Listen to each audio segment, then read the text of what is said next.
It is June 23rd, 2026, and, well, we're navigating some incredibly sad news today. Yeah, it's it's a really heavy day in the entertainment world for sure. It really is. Before we get into it, though, if you're tuning in right now, please make sure to subscribe, like, and comment. We really want to hear from you today. Absolutely. Especially, if you are a huge Disney fan, or if you love Studio Ghibli, or even if you're just a massive horror buff, specifically fans of The Ring, we need you with us on this one. Yeah, those are three wildly different fandoms, but they all converge right here. They really do. And usually when we look back at a child star's legacy, there's this, I don't know, this unspoken expectation of a Frozen kind of perfection. Oh, totally. 100%. Like you revisit a beloved movie from your childhood and the actor's right there, completely unchanged. Right. They're just forever suspended in this pristine, highly controlled moment in time. Yeah. So it's a very comfortable illusion for us. Exactly. It's safe.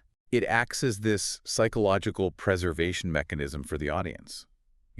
We project our own childhood nostalgia onto those performances. Right. And because we want our own memories to remain undisturbed, we kind of demand that the human beings attached to those memories remain undisturbed as well. We strip them of their actual human trajectory. Which makes the collision with reality so jarring, because time obviously doesn't stop when the director yells cut. No, it definitely doesn't. The human landscape outside of that celluloid frame is complicated. It's murky and it's fraught with vulnerabilities that a camera, especially a Disney camera, honestly, is specifically designed to hide. Yeah. And when that illusion breaks, the contrast between the immortal image and the, biological societal reality can be just devastating to process. That is the exact space we are navigating today. We are going to explore the life, the staggering career, and the incredibly complex medical and personal realities surrounding the passing of actress Daveigh Chase. At just 35 years old, it's just tragic. Yeah, it really is. And to ground us, I want you, whether you're the Disney fan or the hardcore horror buff who still, checks the television screen for static, to consider two distinct quotes. These represent the absolute extremes of her cultural footprint. Exactly. First, the warmth and the pure heart of Disney. Picture a little girl in Hawaii stating very simply, Ohana means family. Family means nobody gets left behind or forgotten. I mean, that is a foundational emotional touchstone for an entire generation right there. It really is. It's a piece of dialogue that completely transcended the film it was in and just became a permanent part of the cultural lexicon. But then you take the exact same artist and you completely invert the tone. Right. You erase the Hawaiian beaches, you erase the warmth, and you drop into the bone-chilling, crawling out of the television terror of the early 2000s horror boom to hear this. When you die, you'll see the ring. The emotional whiplash between those two performances is profound. It's insane. It is. You're looking at an artist who defined the concept of safety and family for one demographic while simultaneously weaponizing existential dread for another. So, the mission of our deep dive today is to hold both of those realities. We're going to examine the mechanics of her massive cultural impact, celebrating a prolific child star who anchored defining films across wildly different genres. Right. But we are also going to look closely at the mechanics of her vulnerability. We're going to unpack the tragic medical cascade and the complicated personal circumstances that led to her passing. And to comprehend the sheer gravity of her loss, we have to start by analyzing the magnitude of her influence. I mean, we are not discussing someone who just casually orbited the entertainment industry. You're not at all. We're looking at someone who achieved a level of multi-genre dominance in the early 2000s that is statistically anomalous for any actor, let alone someone who was barely a teenager. I really want to focus intensely on the calendar year of 2002. Oh, it's a ridiculous year. Because when you map out the source material, what Daveigh Chase accomplished in that 12-month window, it defies the standard Hollywood pipeline. Let's break down this hot streak. Let's do it. First, she voices Lilo Pelikai in Disney's animated feature Lilo and Stitch. And this wasn't a standard princess role, right? No, definitely not. She brought a very specific, quirky, grieving depth to an orphaned Hawaiian girl. Well, and voice acting requires an entirely different neurological and physical skill set than live-action performance. How so? In live action, you have your face, your body language, your scene partners, and the physical environment to convey emotion. Right, you can lean on the props and the other actors. Exactly. But in an isolation booth, You have to generate all of that spatial and emotional reality purely through your vocal cords. Wow. To capture the nuance of a child who is acting out aggressively because she's processing the sudden death of her parents, and to do it so convincingly that it anchors a global Disney franchise, is a massive technical achievement. And the animation industry totally recognized that technical achievement. The sources note she won an Annie Award in 2003 for this role, alongside a Young Artist Award. The Annie Award is the highest honor in the animation industry.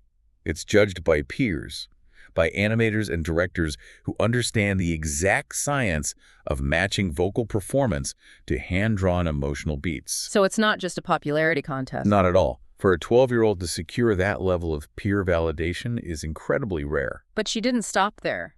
In that exact same year, 2002, she takes on the lead role at Chihiro Ojino in the English-language release of Hayao Miyazaki's Spirited Away. Which presents a completely different technical challenge, right? Right, because of the dubbing. Exactly. Dubbing a masterpiece from Studio Ghibli isn't just about reading lines, it's about cultural translation. Yeah. You're restricted by the existing lip flaps of the original Japanese animation, so the timing of the delivery is mathematically rigid. You literally only have a certain fraction of a second to get the emotion out. Yes, and yet, within those rigid mathematical constraints, she had to convey the profound, overarching terror and eventual courage of a 10-year-old girl lost in a deeply complex spirit world. And that film went on to win the Oscar for Best Animated Feature, and she was the English voice carrying the emotional weight of that entire narrative for Western audiences. It's just wild to think about. So you have a peerless Disney performance and an Oscar-winning Ghibli dub, and then she pivots to physical acting. She physically stars as Samara Morgan in The Ring. Oh man, Samara. She is the terrifying, vengeful entity crawling out of the well. We're talking about a performance so physically unsettling that it shifted the entire trajectory of Western horror cinema toward the J-horror aesthetic. The contrast there is just staggering. With Lilo and Chihiro, she used her voice to create empathy. But with Samara, she used absolute silence and contorted physicality to create revulsion and terror. And the cultural metric for how successful she was as Samara, this is maybe the most mind-blowing detail in this entire deep dive. I know exactly what you're going to say. Let's look at the 2003 MTV Movie Awards. She won Best Villain, but you have to look at the voting pool and the nominees she defeated. This list is insane. We're talking about Mike Myers, Colin Farrell, Willem Dafoe, and, wait for it, Daniel Day-Lewis. Yeah. I mean, when you look at the mechanics of why a 12-year-old girl playing a silent ghost defeats Daniel Day-Lewis playing Bill the Butcher in Gangs of New York. Which is one of the most celebrated method acting performances in modern cinema. Exactly. Tells you something vital about the zeitgeist.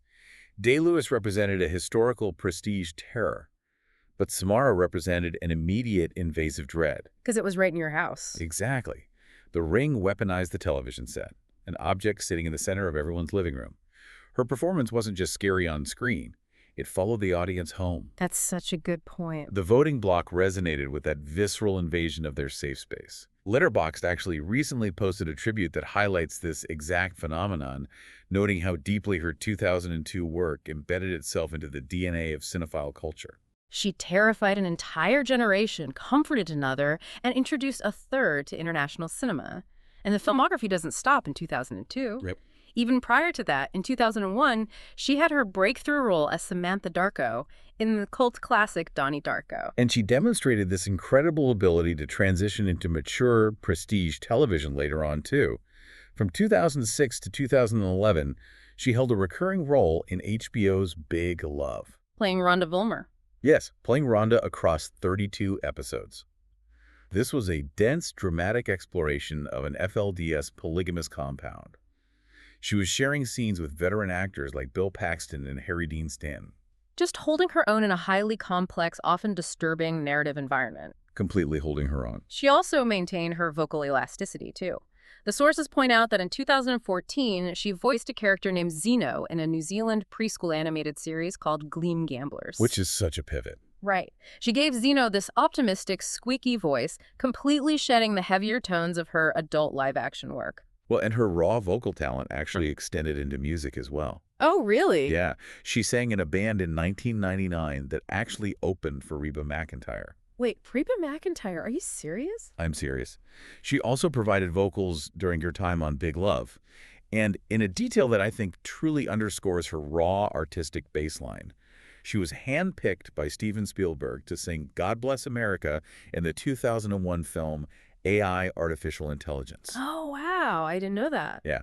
Even though that specific scene was ultimately cut from the final film, being selected by Spielberg for a vocal set piece at that age is a massive indicator of her capability. Okay, but this raises a massive wall of confusion for me. And I know you listening are likely hitting the exact same mental roadblock right now. Yeah, the math doesn't seem to add up. Exactly. When we lay out the mechanics of this career, the Annie Awards, defeating Daniel Day-Lewis, the HBO prestige dramas, the Disney residuals, the Spielberg connections, how does a star with this level of momentum, this level of industry validation, and presumably a massive financial safety net end up so catastrophically off the grid? It's tough. We are looking at a huge chasm between the red carpet and the tragic reality of her passing. How does that collapse happen? It is the central, painful question of her life. And the answer is rooted in a cascade of physiological and systemic failures. Child stardom creates an incredibly fragile foundation to begin with. Right. But to truly map out how she ended up off the grid, we have to reverse engineer the situation. We have to start with the immediate medical realities of her death. Because the illness was so sudden. Exactly. The violent, sudden nature of the illness that took her life is the direct result of the life she was living at the very end. That makes sense. Okay, let's examine the physiological endpoint on June 16th, 2026.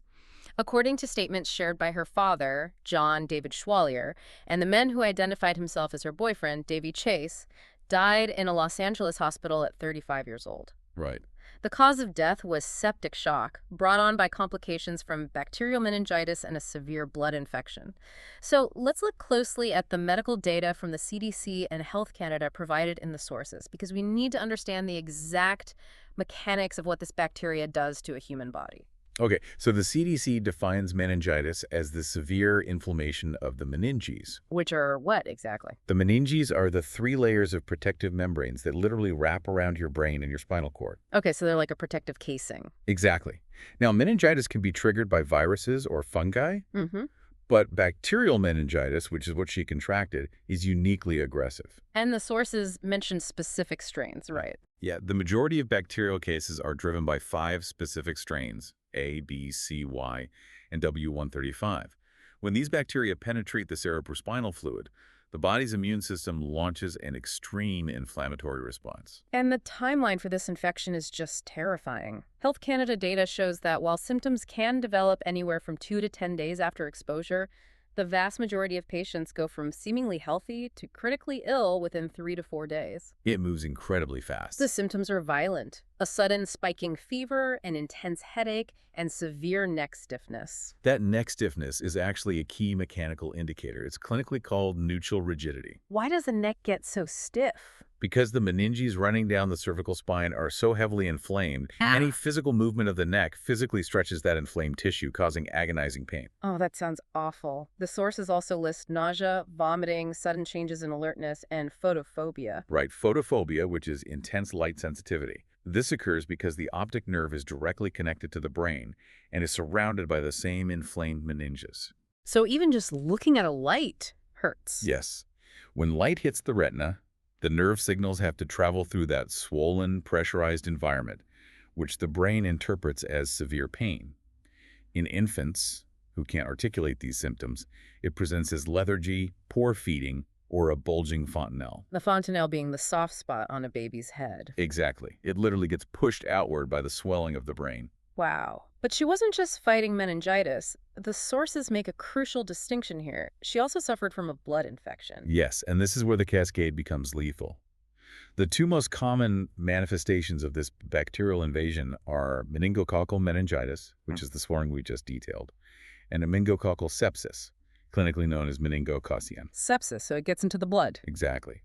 This occurs when the bacteria flood directly into the bloodstream.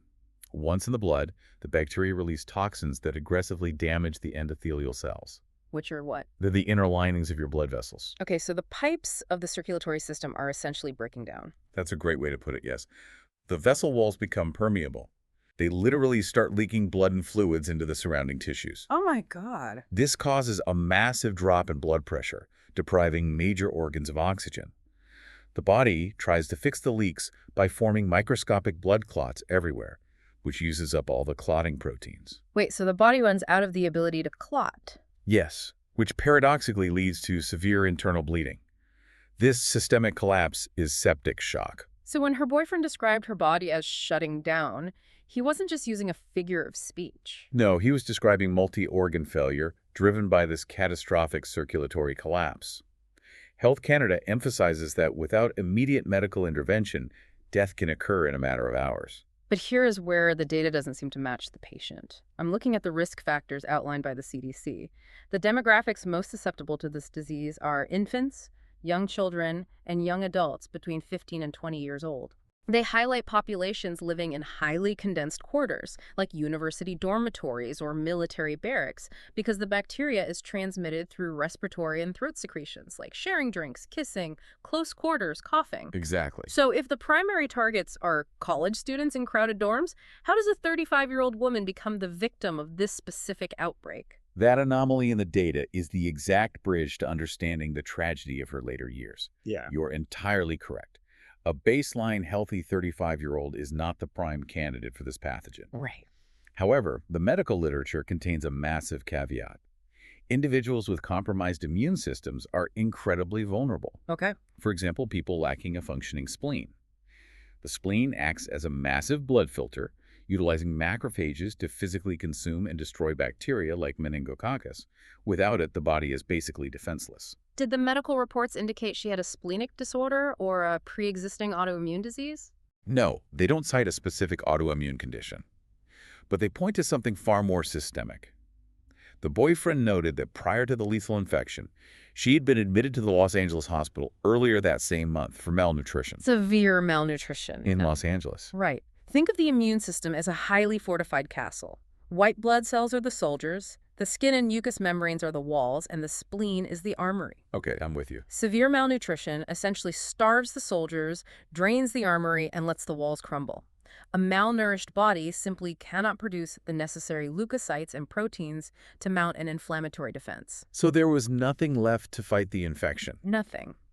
When you combine an immune system that has essentially been starved into non-existence with extreme, highly unsanitary living environments, you create the perfect biological landscape for a lethal infection. Wow. This bacterial strain, which has seen aggressive resurgences recently, like the severe waves in the UK and Canada around 2024, it found a host with zero biological defenses. So the malnutrition isn't just a sad detail.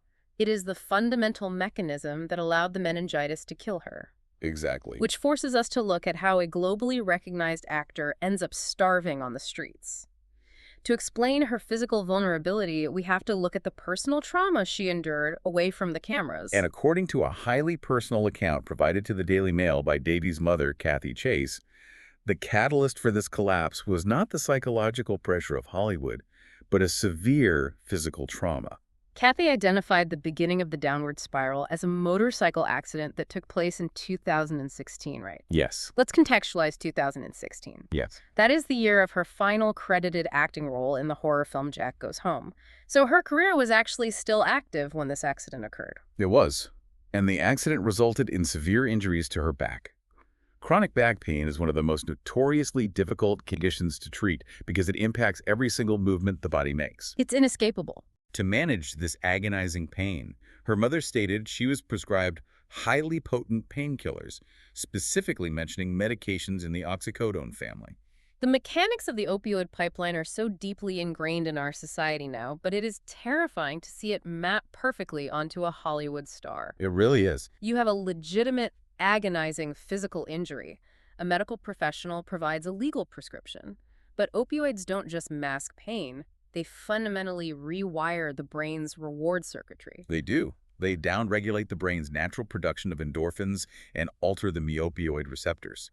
Eventually, the brain requires the external chemical just to maintain a baseline feeling of normalcy, let alone treat the back pain. And when the legal supply runs out? That's exactly what Kathy explained. When the legal prescriptions ran out, or when they were no longer sufficient to hold back the physical pain and the emerging withdrawal symptoms, Daveigh began seeking drugs on the street. And the street ecosystem is completely unregulated. Completely. Kathy noted that her daughter began associating with a different crowd. seeking this misguided sense of freedom, and these new associations introduced her to vastly more potent, unregulated substances. Which escalated quickly. Very quickly. This rapidly escalated into severe addictions to street narcotics, including heroin and fentanyl. At that point, the brain is no longer seeking pain relief. It is desperately seeking to avoid the catastrophic physical and psychological agony of fentanyl withdrawal. The timeline shift here is just stark. We stop looking at IMDb pages and we start looking at police blotters. The legal troubles begin to define her public record. It was a really sharp pivot. In 2017, she is arrested on a felony charge for joyriding in a reported stolen vehicle. She does a brief stint in custody and is released on a $1,000 bond. And the escalation continues. By 2018, she is facing misdemeanor charges for possession of a controlled substance without a valid prescription, alongside charges for possession of drug paraphernalia. The substance has entirely hijacked her decision-making processes. You have to imagine the sheer devastation this inflicts on a family. The sources highlight the heartbreaking reality for her mother. Kathy stated clearly that she never kicked Daveigh out of the house. Right, she didn't abandon her. But the biological grip of the drugs was stronger than the family unit. The last time Kathy actually saw her daughter alive was in October of 2019. And it wasn't a normal family visit. No, it wasn't at a family dinner. It was in a prison visitation room. Daveigh was incarcerated, serving time for burglary. Kathy's assessment of her daughter during that visit is just chilling. She described Daveigh as being completely gone and out of her mind. That's so sad. Kathy deeply suspected that alongside the addiction and her known PTSD, there was a profound, undiagnosed mental health crisis unfolding. But the heavy narcotic use made it impossible to isolate or treat the underlying psychiatric issues. Because the drugs mask everything else. Exactly. Then we see a massive systemic failure. When Daveigh is granted an early release from that prison sentence, the authorities fail to notify her mother. Daveigh had promised she would come home upon release. But instead, with no safety net waiting at the gates, she disappears entirely into the labyrinth of Los Angeles. Which initiates an unimaginably agonizing phase for her mother. Kathy developed a daily routine of logging on to various coroners' websites and actively searching through the databases of unidentified bodies. Oh, wow. She was terrified that the next Jane Doe would be her daughter. The psychological toll of waking up every single day and checking the morgue is unfathomable. It's a waking nightmare. But the breakthrough in the search didn't come from a police department. It came from the internet. Kathy found a video that had gone viral on Reddit in 2025. It showed Daveigh living directly on the streets. The visual evidence of the physical decline in that video was severe. Kathy described her as being skin and bones, incredibly frail, and visibly under the heavy influence of narcotics. Yeah. In the video, Daveigh is seen actively trying to push the camera away as individuals shove it into her face. It highlights a really dark aspect of modern society. That someone's first instinct is to pull out a smartphone and film a vulnerable person for internet clout, rather than offering a shred of humanity or assistance. It's disgusting. But, paradoxically, that video provided a geographical anchor. Right. Sources told TMZ that her inner circle had been hunting for her for years, and this footage led them to Los Angeles' Skid Row. They discovered she was living in a homeless encampment and had deteriorated to a weight of roughly 75 pounds. A weight of 75 pounds in an adult woman is the definition of the critical malnutrition we discussed earlier. Exactly. It perfectly explains why her immune system was utterly incapable of fighting off the meningitis bacteria. But this brings me back to the roadblock we hit earlier. Let's look at the logistics. Her former manager stated she had a SAG trust account. We know she had residuals from massive culturally defining projects. If there is capital available, and her inner circle knows she is at 75 pounds on Skid Row, why couldn't they just deploy those resources, hire a crisis team, pull her off the concrete, and place her in a top-tier medical facility? It is a totally logical assessment if you are looking at the situation through the lens of rational economics. Okay, so what's the missing piece? Severe addiction operates on the mechanics of survival terror, not rational economics. The sources reveal that her inner circle actually did exactly what you are suggesting. Wait, they did? Yes. Her manager, John Ryan, and Daveigh's stepsister did not abandon her. They funded a private investigator to track her movements through the encampments. So they successfully located her. They located her, and they architected a comprehensive extraction plan. They arranged for her to be flown down to a private rehabilitation facility in Costa Rica, which was owned by a friend of the family. Wow, okay. They had the logistics, the funding, and the physical location fully secured. What broke the plan? The neurobiology of the addiction.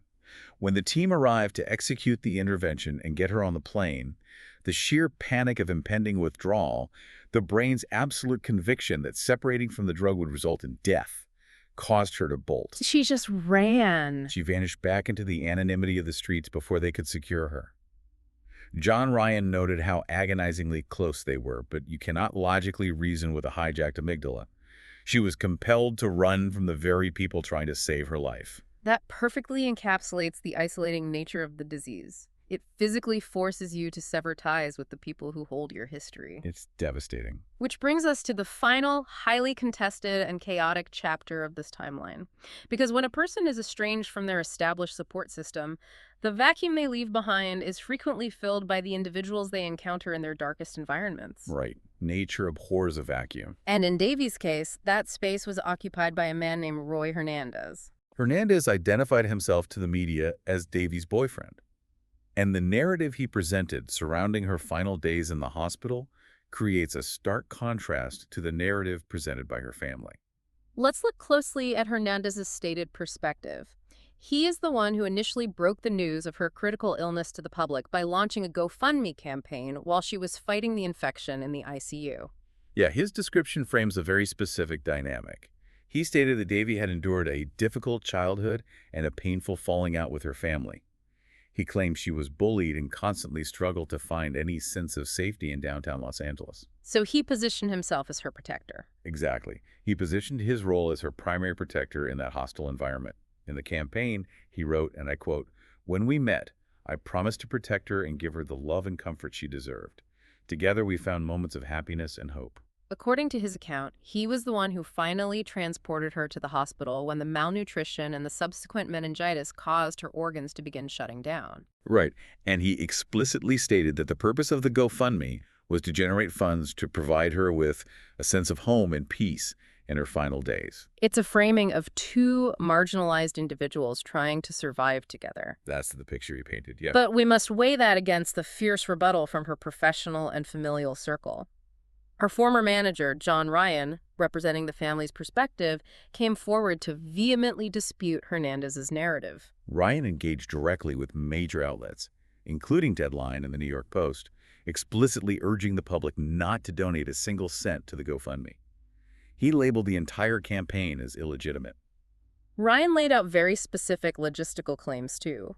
He stated that Daveigh's father, John Schwalier, had never signed over any legal or medical paperwork to Hernandez. Right. He emphasized that the actual family was entirely responsible for handling all of the end-of-life logistics, the funeral, and the cremation arrangements. The allegations went deeper than just administrative control, though.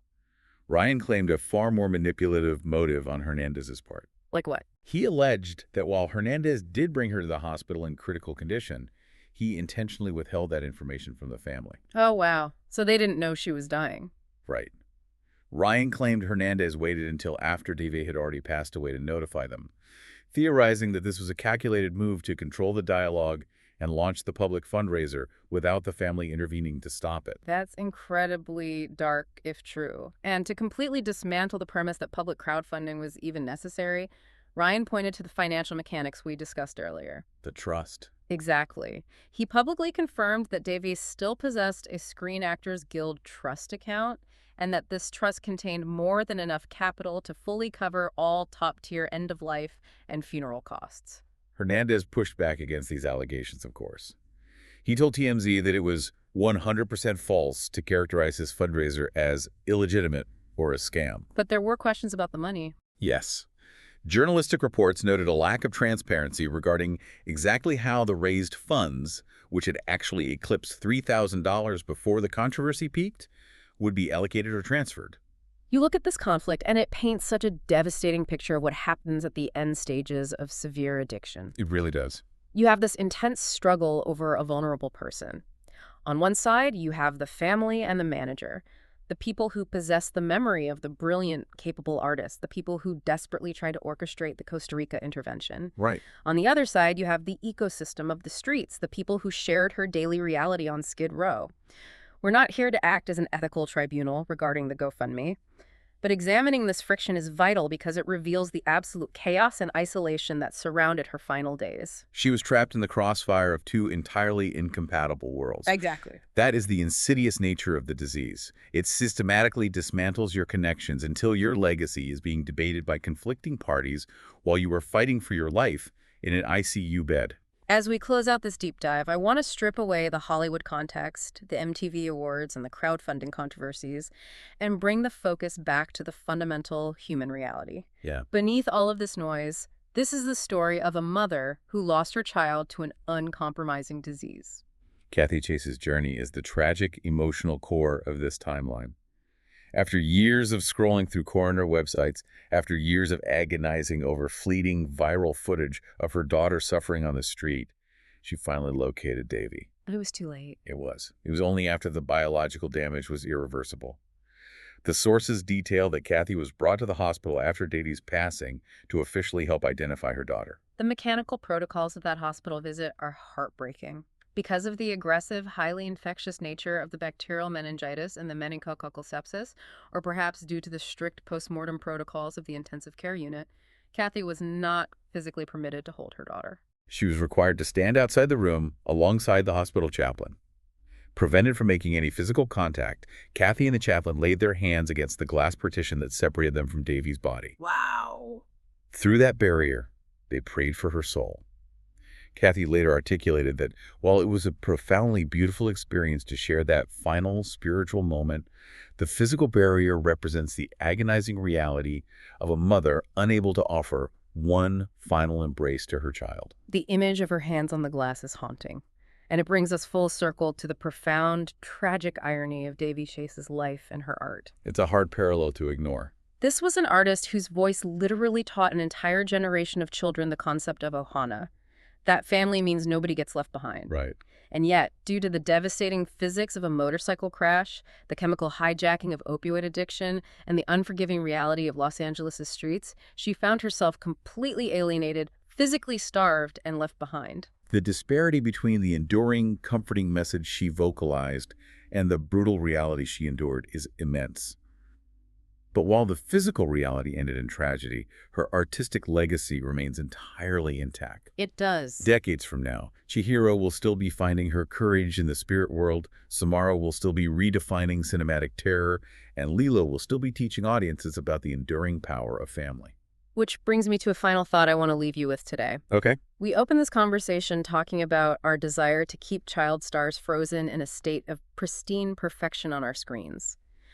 But considering everything we just mapped out, the physiological, systemic, and psychological realities, how do we, as a society and as eager consumers of this media, reconcile the immortal, pristine art we demand with the deeply flawed, agonizing human realities the artists face when the cameras stop rolling? That's the big question. Are we truly capable of revering the performance while honestly acknowledging the human cost required to create it? It is a complex paradigm that demands our continuous critical reflection, particularly as we continue to consume media built on the labor and emotional depth of vulnerable young people. It truly does. Thank you for taking the time to join us for this profoundly emotional and complex deep dive. Please take a moment today to appreciate the incredible artistic footprint that Daveigh Chase left behind. We will see you next time.